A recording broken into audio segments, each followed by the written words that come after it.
Hola, ¿qué tal? Buenas tardes, apreciados alumnos.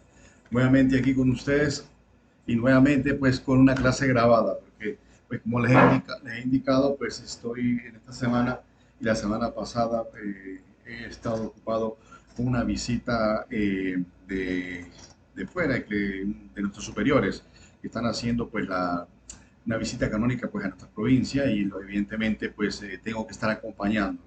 Así que por ahora, en este momento, me encuentro aquí en Cumaná y bueno, luego seguir Ciudad Bolívar y así sucesivamente hasta que ya el viernes, con el favor de Dios, ya aterrice pues, en Caracas. Así que bueno, vamos nuevamente pues a esta clase que corresponde a la del jueves de Derecho Matrimonial. Pues vamos pues, explicar un poquito el tema que vamos a ver, que es el proceso documental. En la semana pasada o en la clase anterior que grabé, que sí fue la que he grabado, hablé sobre el proceso breve ante el obispo. Y hoy vamos a ver o vamos a explicar el proceso documental, que también es bastante sencillo y no es de tanta complicación como tal. Únicamente sí hay que tener en cuenta algunos detallitos, algunas limitaciones que tiene este proceso, que es muy diferente al proceso abreviado. Este proceso documental, pues, en muchas ocasiones es llevado muy poco en los tribunales, a diferencia del proceso abreviado, que sí tiene más, es más recurrente en los tribunales después del motu propio del mitis iudis, que sí tiene una repercusión dentro de la praxis de los tribunales.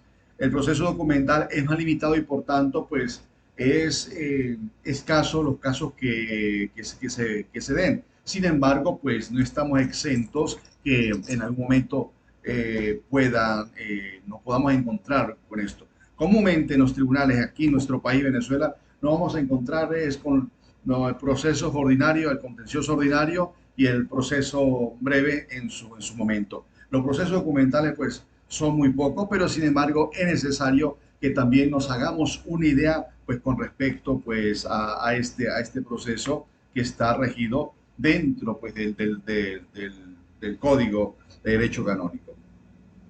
Por tanto, el proceso documental es un proceso especial que venía regulado de modo sumamente sintético en el Código de Derecho Canónico, que le dedicaba únicamente tres cánones, del 1686 al 1688. El primero de ellos dedicado a la primera instancia y los dos siguientes a la apelación. La instrucción de la Dignita Connubis, por su parte, regula este proceso en los cinco artículos del título 13 con parecida brevedad, aunque puntualiza y aclara alguna cuestión respecto a la adecuada tramitación de este proceso, especialmente en la relación a la primera instancia. Pues bien, la regulación del proceso documental no ha sufrido pues ninguna modificación en la reforma del motus propio del mitis iudes respecto a lo dispuesto en el Código pues, de Derecho Canónico, habiendo cambiado únicamente la numeración de los cánones. Por eso hay que tener en cuenta el código, el viejito, las ediciones anteriores con los últimos códigos o las últimas ediciones, sobre todo a partir del Mites Iudes, donde han cambiado de posición. Los antiguos cánones en los códigos viejos que ustedes pueden tener aparecen del canon 1686 al 1688 del código del 83 y han sido sustituidos por los nuevos cánones, que se lo ubican en los cánones nuevos. Ustedes van a la página del Vaticano, ahí los van a encontrar de los cánones 1688 al 1690, que reproducen de modo prácticamente pues, literal la anterior regulación. Pues bien, dada esta sustancial identidad entre los cánones anteriores y los renovados por el motu propio, seguirán siendo de aplicación los artículos de la institución de la Dignica Nubis, que son del 295 al 299. Se mantiene pues de este modo en un proceso sumario que permite pues la declaración de nulidad de modo especialmente ágil en caso especialmente evidente de la unidad del matrimonio conste por medio de documentos a los que no puede oponerse objeción alguna.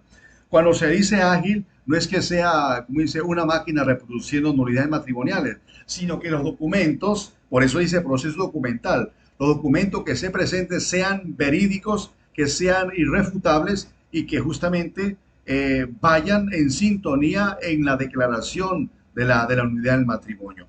No pueden ser documentos vagos, documentos que den a diversas interpretaciones, sino que tienen que ser tajantes, que tienen que ser muy claros y que no den pie a ninguna duda. Ahora bien, no todo documento que se aparezca que aparezca por ahí puede decirse que puede surtir efecto en una declaración de nulidad. A lo mejor el juez se da cuenta de que no es así y procede de otra manera o incluso a rechazar la admisión de la demanda a través de este proceso y redirigirla pues por el proceso ordinario. Ahora bien, ¿cuáles son los requisitos para iniciar pues este proceso? El canon 1688 establece los tres requisitos que deben concurrir en el caso para poder declarar la nulidad de un matrimonio mediante proceso pues documental. Pues bien, en primer momento, o primer requisito, la nulidad del matrimonio debe venir causada bien por un impedimento dirimente, que usted ya lo habrá visto ya, bien por un defecto de forma legítima, bien por la invalidez o inexistencia del mandato necesario para contraer matrimonio por procurador. Este último es cuando una persona antes pues los hacían personas de otros países, bueno, cuando hubo la emigración de Europa hacia Latinoamérica, especialmente hacia Venezuela, que hubo matrimonios que no podía estar alguno de los dos, entonces alguno de los dos contrayentes, y simplemente se da el mandato al procurador para que asistiese en ese matrimonio y fungiese como que si él fuese el que se fuese a contraer matrimonio, pero lo hacía era por el mandato del contrayente y ese se le llamaba procurador, el cual sustituía pues al contrayente como tal. Si faltaba o si faltase ese mandato y ese matrimonio se hubiese celebrado y se constata que el mandato nunca existió, ese es un proceso que se puede interponer justamente por el proceso documental. No puede nunca, a tenor de esta regulación, declararse por proceso documental la nulidad de un matrimonio por incapacidades ni vicios del consentimiento, ni siquiera en el supuesto ciertamente poco frecuente de que esto pudiesen quedar perfectamente demostrados mediante documento, por ejemplo, un informe médico u otros documentos donde conste la total falta de uso de razón del contrayente desde su infancia o adolescencia. Es decir, por eso es un proceso es muy limitado, porque los vicios del consentimiento no entran aquí. Por ejemplo, el canon 1095 no entra acá, ni el canon 1101, que es la simulación total y parcial del consentimiento como tal. Entonces, es limitado a unos criterios específicos. Entonces, en eso, pues ya uno va leyendo el canon y va haciendo como el exégesis y la interpretación pues del mismo y dice, no, este proceso documental no es tan amplio como el proceso abreviado, que entran todo, cualquier vicio, es decir, cualquier elemento que nos indique el código pueden entrar por el proceso breve, perdón. En cambio, el proceso documental, sin embargo, tiene estas limitaciones porque el código, el canon, pues lo dice como lo menciona así. Segundo, la nulidad del matrimonio por los capítulos anteriormente citados debe constar con certeza de uno o varios documentos a los que no pueda oponerse ninguna objeción ni excepción. Es decir, que tiene que quedar demostrado que si hubo un impedimento dirimente, se tiene que demostrar que hubo defecto de forma legítima para celebrar el matrimonio, también se tiene pues justamente que demostrar, y si faltó el mandato del procurador también se tiene que demostrar. Es decir, que serían en casi estos tres elementos que se necesitan o que deben existir para iniciar un proceso documental de nulidad del matrimonio. En principio, puesto que el canon no hace distinción alguna y donde no distingue la norma, nosotros no podemos distinguir, los documentos en los cuales conste la nulidad podrán ser tanto públicos como privados, eclesiásticos o civiles, siempre que se traten de verdaderos documentos cuya autoría, fecha y fidelidad de su contenido respecto a la realidad objetiva queden fuera de toda duda razonable. Es decir, si es un documento eclesiástico, si es un documento público civil, si no dan espacio a una duda razonable, pues evidente se pueden admitir, se pueden aceptar. A tenor de este requisito, no sería suficiente para justificar la declaración de nulidad por proceso documental por su falta de garantías los informes de detectives privados, los informes periciales privados o extrajudiciales, las actas notariales que contuviesen manifestaciones de un testigo, etcétera. Hay que aclarar, sin embargo, en relación con el requisito que no puede oponerse objeción ni excepción al documento, que ello no implica una exigencia de ausencia de contradictorio procesal, es decir, salvo siempre de hecho por la preceptiva intervención del defensor del vínculo para la utilización de este proceso. Ciertamente, tanto la parte o partes privadas demandadas, si ha causado la unidad, el promotor de justicia, o si ha acusado la nulidad del matrimonio, el promotor de justicia, como el defensor del vínculo, podrán oponerse o alegar contra el documento lo que estimen pertinente, correspondiendo al juez, pues la valoración del fundamento de dichas objeciones y la eficacia probatoria de los documentos o documento. El defensor del vínculo, como ustedes pueden ver, siempre va a aparecer pues en este escenario. Y él, evidentemente, su papel en este proceso documental es objetar, oponerse pues al documento presentado, siempre y cuando existan razones que sean justificables. Si el documento es tan claro, tan evidente, pues evidentemente el defensor del vínculo no se va a oponer pues a que inicie ese proceso documental. El papel nuestro como defensor del vínculo, como tal, pues justamente, ya lo he dicho en varias ocasiones, es defender el vínculo como tal, defenderlo con criterios objetivos, razonables y basados pues en la jurisprudencia, basado pues en los argumentos y en los hechos que se están presentando.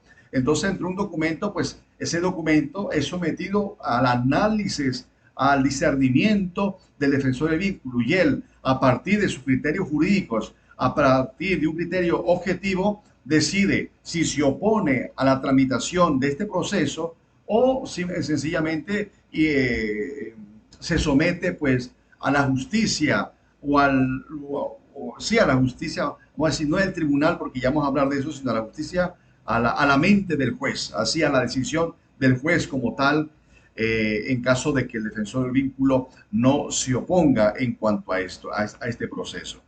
A veces, pues, el defensor del vínculo, una de las maneras de oponerse es que diga, o dos maneras que tiene de oponerse es que puede decir, este documento no da pie para que se pueda tramitar la nulidad matrimonial por el proceso documental, basándome en esto, y en estos criterios. Eso es válido.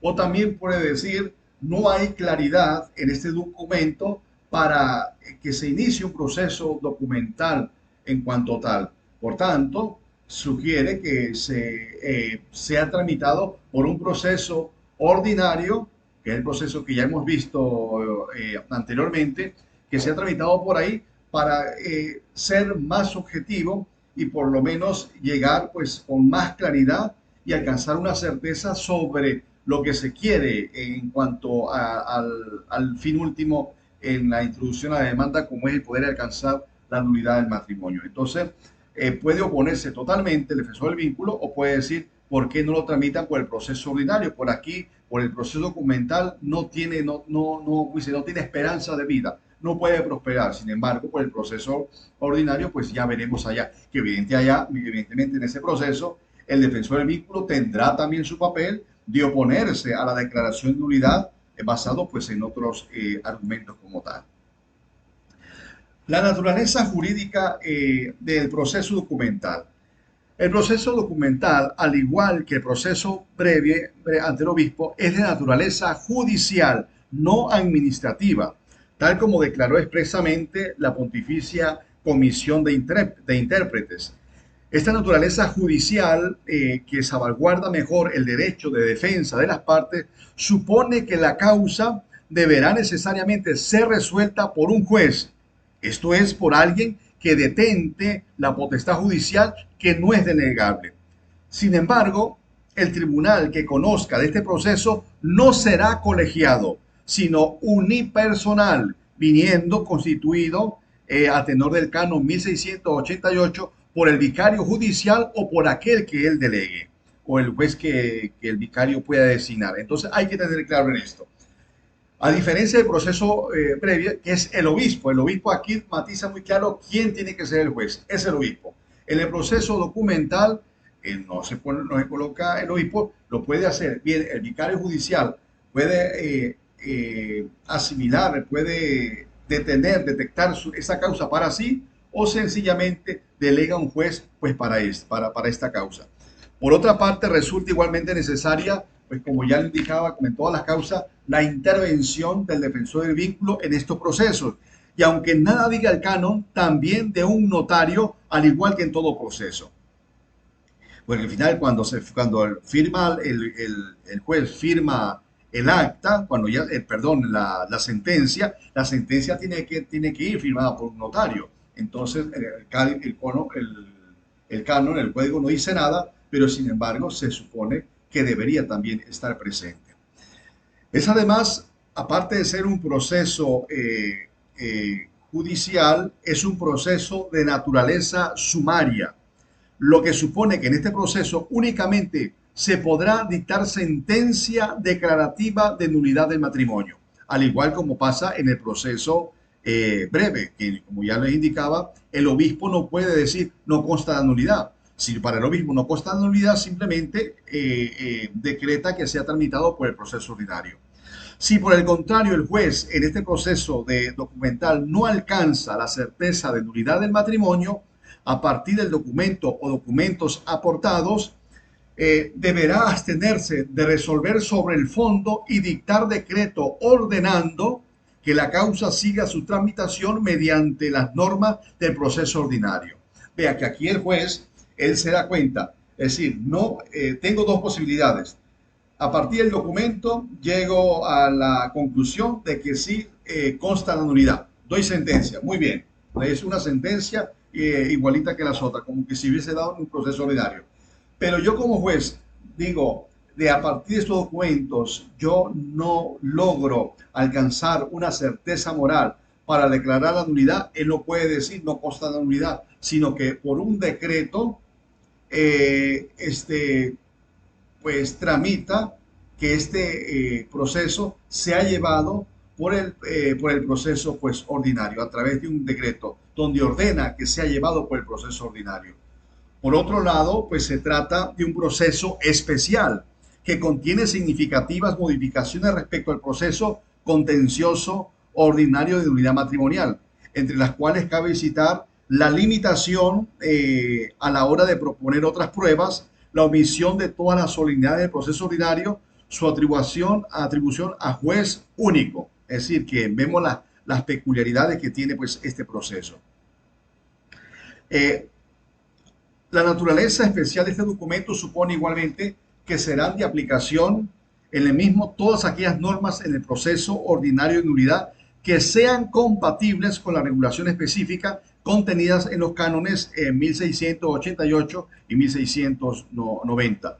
Y de modo especial aquellas referentes a los presupuestos especiales, competencia del tribunal, legitimación de las partes, puesto que en las primeras modificaciones de este proceso hace referencia no a dichos presupuestos que permanecen inalterados, sino al procedimiento al ordenar el canon 1688 que se omiten las solemnidades del contencioso pues ordinario. Pues bien, una vez aclarado esto, la naturaleza del proceso documental, que ya sabemos que es judicial, que es sumaria, que es especial, muy parecido en este aspecto al proceso breve ante el obispo, como lo vimos la vez pasada. Ahora vamos a pasar a la introducción de la demanda. El proceso documental pues se iniciará como todo proceso mediante la interposición por el actor de una verdadera demanda que cumpla los requisitos necesarios para la admisión ante el juez competente. Y puesto que ni el Canon 1688 ni la Dignica con Nubis introducen especialidad alguna en relación a los presupuestos procesales, resultarán de aplicación las normas generales reguladas en el contencioso ordinario de nulidad matrimonial, no solo como recuerda el artículo 296, numeral 1 de la Dignica con Nubis en relación con los criterios de competencia del tribunal, sino también respecto a la legitimación de las partes pues, en el proceso. Pues bien, la decisión sobre la admisión de la demanda y el adminículo previo. Es decir, en este proceso documental, precisamente por su naturaleza sumaria, adquiere una relevancia fundamental la decisión del juez sobre la admisión o la inadmisión de la demanda para ser conocida por este proceso. El juez por eso tiene que tener una claridad al momento de aceptar, de admitir o no admitir esa demanda. Tiene que ver que los documentos que se están presentando ahí, pues son, de alguna manera, no es que te dé la certeza total, moral, para decir, sí, lo voy a aceptar porque de aquí se va a producir esto. No, porque evidentemente, pues así no se maneja la ley o las normas como tal. El hecho de que existe un documento, si para yo aceptarlo, tiene que, hay el juez, como en todos los procesos, el boni fumi juris, es decir, el olor a derecho, el olor a fundamento, de que de aquí algo va a salir. Bien, es decir, que tiene razón de estudiar este matrimonio a partir de este documento, que porque parece que hay elementos, pero resulta que a lo mejor puede al final pues el juez decretar diciendo que se tramite esta causa por el proceso ordinario porque no alcanzo la certeza para poder dictar pues una sentencia pues como tal. En este sentido, el artículo 296 de la Dignita con Nubis destaca el deber del juez de, una vez recibida la demanda, verificar que se cumplen los requisitos legalmente establecidos para que la causa se pueda definir por el proceso documental. Se trata de un juicio que debe ser hecho con especial prudencia por el juez, de modo que sin prejuzgar la causa, evite sin embargo la admisión imprudente y temeraria de demandas que no pueden ser resueltas por la peculiar vía del proceso documental. Como les indicaba, el juez tiene que saber analizar muy bien el documento que se presenta. No puede ser de manera indiscriminada, sino que tiene que ver que la demanda tiene unas características, tiene unos requisitos y unas exigencias. Y a partir de ahí, pues yo veré si la admito o no la admita. Pues bien, una vez admitida la demanda por el juez, lo único que consta con certeza a tenor del canon 1688 y el artículo 295 de la Dignita con Nubis es la necesidad de que el juez cite a las partes y al defensor del vínculo, los cuales deberán ser oídos en la causa, para lo cual, aunque no se especifique en la norma, deberán conocer el contenido de la demanda y el documento que se basa el actor, en que se basa el actor sus pretensiones. Es decir, aquí se tiene que citar a la parte que ha sido demandada y al defensor del vínculo, para que ellos conozcan justamente cuál es el motivo por el cual se introduce esta demanda. Y si hay un documento, pues lógicamente la parte afectada, la parte demandada, tiene que conocer de este documento y también tomar una postura pues ante el tribunal. Comúnmente a veces pues la parte demandada está en pleno conocimiento y dice pues sí, está bien, yo estoy consciente de esto, de lo que sucedió, hay estas pruebas y yo no me voy a oponer a esto, es decir, para lo que necesite pues yo estaré, yo pues logro, afirmo, pues yo si el tribunal me cita, pues ahí estaré presente. Es decir, no voy a aportar más nada, simplemente es dar fe de que ese documento pues es real y que no hay malicia pues alguna en cuanto tal. Además podrán presentar pues excepciones y objeciones que deseen tanto contra el documento presentado como por la parte actora como contra el mismo proceso. Es decir, la parte afectada puede decir, pues no, yo no estoy de acuerdo con este documento, este ha sido falseado, es modificado, esta no es mi firma, o esto no sucedió así, yo creo que esto está amañado, esto yo no tenía conocimiento de esto, en fin. O simplemente dice, ok, yo creo que mi matrimonio puede ser es nulo, pero no por lo que está diciendo esta persona, sino por otros elementos. Así que yo prefiero que esto sea llevado por un proceso ordinario y a la vez puedo tener esta oportunidad de yo introducir la demanda ante el tribunal pidiendo la nulidad de mi matrimonio que no tiene que ver nada con el proceso documental. Ahora bien, la persona dice, bueno, yo creo que sí, mi matrimonio es nulo, pero no es por esto, no es por este motivo, sino por otro. Así que ahora que tú estás introduciendo la demanda por el proceso documental, yo voy a introducir una demanda por el proceso contencioso ordinario. La puede hacer tranquilamente, porque son dos procedimientos diferentes que, bueno, vamos a ver, el que primero salga, por decirlo de alguna manera. Es decir, que no se pueden contradecir pues estos dos procesos pues, como tal. Eh, Respecto a la tramitación de este proceso, eh, hasta llegar a la sentencia, la extrema parquedad del Canon 1688, que únicamente alude a la omisión de las solemnidades del proceso ordinario y a la necesidad de que las partes y el defensor del vínculo sean oídos, deja a, a la decisión del juez, al libre criterio del juez, no de manera indiscriminada o nunca actuar con arbitrariedad, que el juez a decisión del juez el modo en que deberá tramitarse este proceso. La Dindica Nubis, por su parte, no ha aclarado nada sobre esta cuestión, de modo que en la práctica la tramitación de este proceso dependerá de gran manera de las posturas que adopten las partes. En primer lugar, el reconocimiento o aceptación por parte del demandado del documento presentado por el actor y la falta de oposición al mismo defensor del vínculo. Permitirán, por tanto, al juez pasar inmediatamente a la fase decisoria sin necesidad de trámites previos. La parte demandada no se opone al documento, no tiene nada que objetar. El defensor del vínculo tampoco dice, pues yo no me someto a la justicia del tribunal, se pasa inmediatamente a la fase decisoria donde viene el juez a deliberar y a dictar pues sentencia pues como tal. En cualquier caso, no basta la mera notificación de la demanda a las partes. Estas deben ser oídas por el juez, lo que supone la necesidad de ser citadas a presencia judicial para que el juez las interrogue. Las partes podrán examinar el documento en la sede del tribunal y el defensor del vínculo, por su parte, deberá necesariamente emitir sus observaciones o informe respecto a la eficacia probatoria del documento, no excluyéndose, en virtud del derecho de defensa, la posibilidad de que también las partes presenten sus alegaciones pues, al respecto. Entonces, es como dice la postura que se puede tomar pues, tanto las partes públicas como privadas.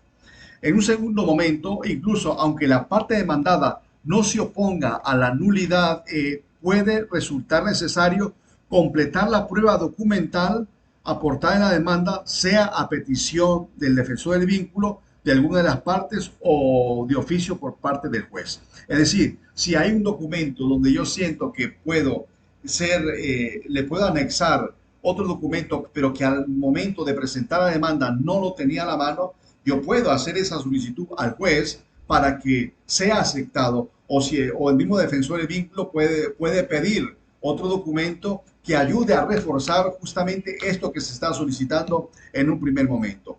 O el juez de oficio lo puede hacer también, es decir, hay que tramitar esto, someterlo, por ejemplo, una firma que está entredicho, se ha firmado, el juez dice, pues vamos aquí a verificar que la firma que está aquí es verdadera. Entonces, ese sería un documento que se anexa precisamente a este proceso. Entonces, en esto es a lo que podemos referirnos en este momento. Si alguna de las partes público-privada proponen excepciones u objeciones, bien contra el documento, bien contra el mismo proceso, deberán presentar en principio, junto a su contestación, las pruebas documentales que estimen convenientes para demostrar sus afirmaciones. Sin embargo, podría solicitar al juez un plazo prudencial para presentar dichas pruebas si no las tiene en su poder, así como pedir al juez que sea el tribunal de oficio quien requiera dichos documentos en el supuesto que estos se encuentren en algún archivo al que la parte no tenga por sí mismo acceso. Pues bien, una vez recogida y publicada, en todo caso, toda la prueba practicada, deberá darse la oportunidad a las partes para presentar sus alegaciones, debiendo igualmente el defensor del vínculo presentar su informe. Esto si en caso que exista, si hay por las partes que no están conformes o la parte demandada en un principio dice que no se opone, pero de repente resulta que se da cuenta que la cosa no es así, que quiere aclarar una cosita, él lo puede hacer tranquilamente, la parte demandada. Puede presentar sus alegaciones. Si no las hay, tanto la parte pública como la parte privada, como ya lo indicaba hace un momento, se pasa a la fase decisoria pues, del proceso, que ya sería el hecho de ya emitir sentencia pues como tal. Ahora pasamos justamente a esta la fase decisoria. En este proceso, la decisión del juez versará sobre la cuestión de si el documento presentado consta con la certeza moral requerida para dictar sentencia la nulidad del matrimonio. Primero, si efectivamente el juez ha alcanzado dicha certeza moral de nulidad, en base al documento indubitado, procederá a dictar la correspondiente sentencia afirmativa. Eso a partir del que el juez logre constatar que hay veracidad en dichos documentos. Si hay esa veracidad, lógicamente alcanzará certeza moral y dictará sentencia afirmativa. Si por el contrario no logra el juez la necesaria certeza sobre la nulidad o no se cumplen los requisitos establecidos para el proceso documental, deberá el juez abstenerse de resolver sobre el fondo, dictando en su lugar un decreto de paso de la causa al proceso ordinario. En el proceso pues documental, en virtud de su naturaleza sumaria, únicamente puede dictarse sentencia afirmativa. La sentencia negativa dictada por el juez único en este proceso sería nula a tenor del canon 1622, numeral 1, por haber dictado una sentencia por un número insuficiente de jueces. Por eso hay que tener claro aquí, pues el juez se le pasó la cosa y dictó, no consta de nulidad en un proceso documental. Esta sentencia es nula de nulidad insanable, recogida en el canon 1622, numeral 1. Sí, no, está, sí, el 1622 es de la nulidad sanable. Puede ser sanable a partir de los 3 meses como tal. Entonces, sí, no es de nulidad insanable. Entonces, aclaro eso, porque el canon 1622 es de los vicios de nulidad sanable, pues como tal. Pues bien, la sentencia afirmativa, por su parte, es verdadera sentencia, por lo que deberá cumplir todos los requisitos exigidos para la sentencia en la regulación como en el proceso contencioso, pues ordinario pues como tal. Una vez que se ha dictado sentencia, la sentencia es sentencia afirmativa. Es una sentencia que puede ser ejecutada si pasa el plazo perentorio de los 15 días para introducir la apelación. Si el juez ha dictado sentencia afirmando o declarando la nulidad, pues como ya sabemos, las partes tendrán 15 días para poder acudir al tribunal y interponer el recurso de apelación si así lo amerita. Ahora bien, si alguna de las partes, en cuanto a la tramitación, si alguna de las partes privadas hubiese interpuesto dentro del plazo perentorio de 15 días útiles apelación contra la sentencia de primera instancia declarando la nulidad por el proceso documental, el apelante deberá, a tenor de las normas generales de apelación, proseguir la apelación ante el juez Alcuén, es decir, al Tribunal de Segunda Instancia, dentro del plazo de un mes desde la interposición del recurso, salvo que el juez de primera instancia le hubiese concedido un plazo mayor. Eso no lo voy a repetir porque ya lo vimos en los temas del recurso de la apelación.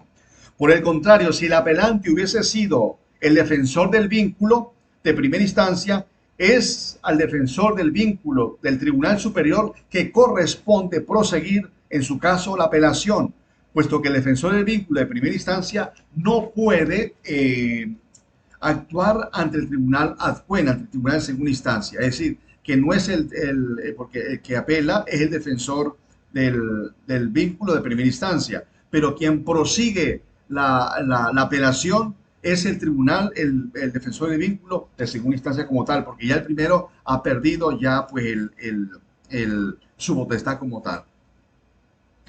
Por este motivo, el canon 1689, numeral 1, prevé que en caso de que la apelación la interponga el defensor del vínculo, el juez ad quod, es decir, el juez de primera instancia, deberá transmitir los autos al tribunal de segunda instancia, advirtiéndole por escrito que se trata de un proceso documental según dispone expresamente tanto el código como la instrucción, que es la Dignica Connubies.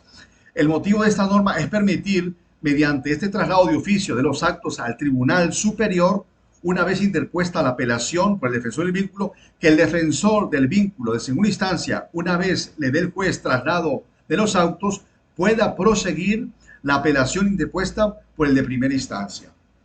También en la segunda instancia, por mandato del canon 1690, será preceptiva la intervención del defensor del vínculo de segunda instancia y la audiencia de las partes. Además, en virtud del mismo canon, la causa será conocida por el tribunal de manera unipersonal.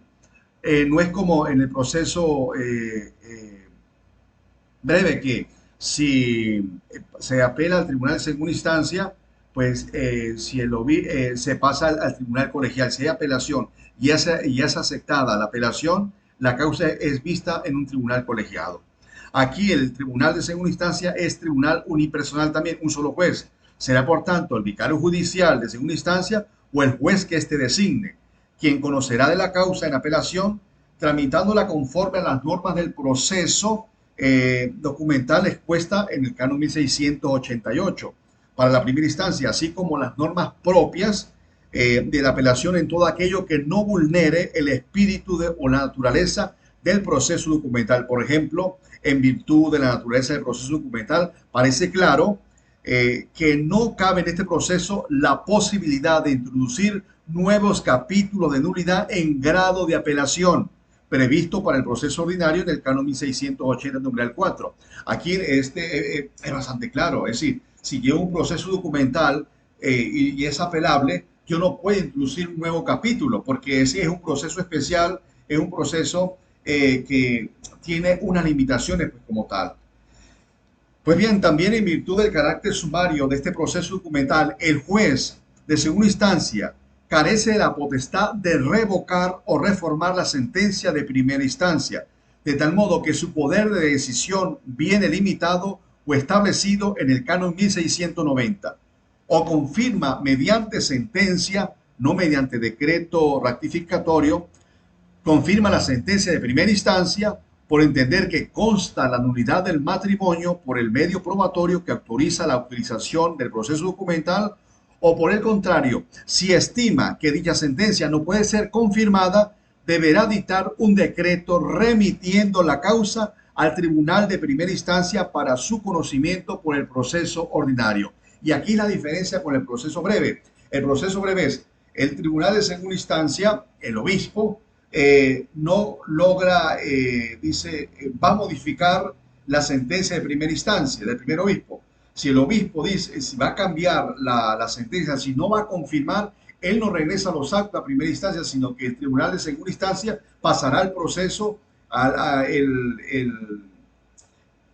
dar un decreto para pasar esta causa por el proceso ordinario, pero en el tribunal de segunda instancia. Aquí en el proceso de nulidad, lo que hace el juez de segunda instancia es que decreta la sentencia, dicta sentencia confirmando la sentencia de primera instancia, Y si no la confirma, simplemente por decreto remite los autos al tribunal de primera instancia para que sea visto por el proceso pues ordinario. Aquí pues un poquito pues la diferencia en cuanto a esto.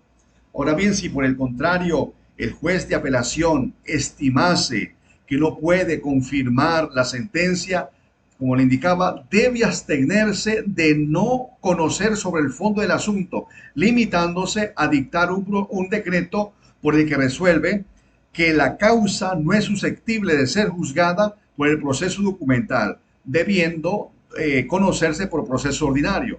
En este mismo decreto deberá el juez, a tenor del artículo 299 de la Dignità Nubis, ordenar la remisión de los actos al tribunal a quod, es decir, al tribunal de primera instancia, para que sea este quien conozca la causa en primera instancia mediante los trámites del proceso ordinario. Una vez el juez de apelación dicte este decreto, que no es apelable por no tener fuerza de sentencia definitiva, pierde toda eficacia la sentencia de primera instancia, que declaró la nulidad del proceso documental. Entonces, esto es un poquito, pues, todo lo que se refiere al proceso, pues, documental. Tiene sus similitudes o parecido con el proceso breve, pero a diferencia del anterior, este tiene sus limitaciones como tal. Es decir, es limitado bajo ya lo vimos a los tres principios de cuando hay impedimentos dirimentes, cuando no hay mandato del procurador como tal. Estos son los presupuestos en los cuales puede regir pues, este proceso documental. Como lo indiqué al principio, este es un proceso que no es muy utilizado dentro de los tribunales, es muy poco, y aquí en Venezuela creo que serán contadísimos en los tribunales que se ha dado este proceso. Así que ustedes muy pocos se van a encontrar con esto. Pero sin embargo es necesario que tengan una visión, como dice, bastante, como dice, para educar un poquito pues la mentalidad jurídica y sepa que existe esto y más o menos cómo son los procedimientos. Donde sí hay que, como dice, como que especializarse más es en el proceso breve. El proceso breve y el proceso contencioso ordinario, porque son los que más se utilizan dentro de los tribunales y son los que ustedes van a tener más a la mano y los que pueden manejar mucho más rápido y de una manera más cómoda. Estos procesos documentales son muy pocos y si aparecen, pues ya saben que hay unos criterios que limitan justamente para introducir una causa determinada. Pues bien, mis hermanos, esto sería este tema por ahora. Ya la próxima semana creo que estoy más tranquilo, ya se ha ido, como dice, mis superiores y ya creo que estoy más asentado en Caracas y ya creo que pueda verme ya directamente con ustedes y bueno, ya ver que ya nos quedan como 3 o 4 clases nada más, ya para ir finicando algunas cosas, los exámenes y todo lo que tenemos pendiente. Muy bien, que estén muy bien, que Dios me les diga y me los guarde. Cualquier pregunta, pues ustedes me la hacen saber, me la escriben por el correo, que yo con mucho gusto les aclaro. Vuelvo a repetir, con este tema no se preocupen tanto porque no se van a encontrar. Y para el examen yo no les voy a preguntar mucho sobre esto. Simplemente les podré preguntar cuáles son los requisitos o cuál es la naturaleza de este proceso, que ya saben que es igualito que el proceso ordinario, de qué manera, cómo se tramita la demanda, o el tribunal es colegial, es unipersonal, o es el obispo. Es más o menos preguntas así que no les voy a enredar mucho la vida. Entonces, para que lo tengan en cuenta. Yo ciertamente tengo un material pendiente con ustedes que no lo he subido, porque eso ustedes tienen que tenerlo, porque si no, pues simplemente van a estudiar por lo que están escuchando y a veces pues a la se les puede enredar o les queda alguna pregunta y pues que así una clase grabada pues no les puedo aclarar. Pero sin embargo, como en el internet hay de todo, ustedes sean curiosos, vayan a Google, coloquen procesos de nulidad matrimonial documental, proceso documental de nulidad matrimonial y ahí les aparece páginas donde de una manera muy sencilla y breve les explica esto. Entonces, bueno, tenemos recursos de dónde tomar. Bueno, que estén muy bien, Dios les bendiga y les guarde. Y bueno, nos vemos en la próxima clase con el favor de Dios. Que estén bien, Dios les guarde.